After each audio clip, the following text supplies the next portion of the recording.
Friends, welcome back to అమ్మ వంట మాతోడు.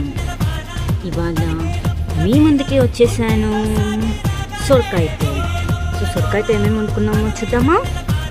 సొరకాయతో మనము సొరకాయ కూడా చేసుకున్నాము అన్నమాట. ఇది సొరకాయ. ఇంకా సొరకాయతో సొరకాయ కూడా చేసుకున్నాము. ఓకేనా. మరి ఇంకోటి కూడా ఉంది సొరకాయతో స్పెషల్, అదే సొరకాయ పప్పు. ఎంతైనా సొరకాయలో హెల్త్ బెనిఫిట్స్ చాలా ఉంటాయి. మరి సొరకాయ తినకపోతే ఎట్లా? సొరకాయ. ఇది ఇవాళ అమ్మ వంట మాది స్పెషల్. మరి నంచుకోవటానికి ఆమ్లెట్, దీని మీద పిప్పర్ కూడా వేసుకున్నాను. ఆమ్లెట్లో పచ్చిమిరపకాయ, ఉల్లిపాయ అని వేసుకున్నాను. ఇది అండి ఇవాళ అమ్మ వంట మాది.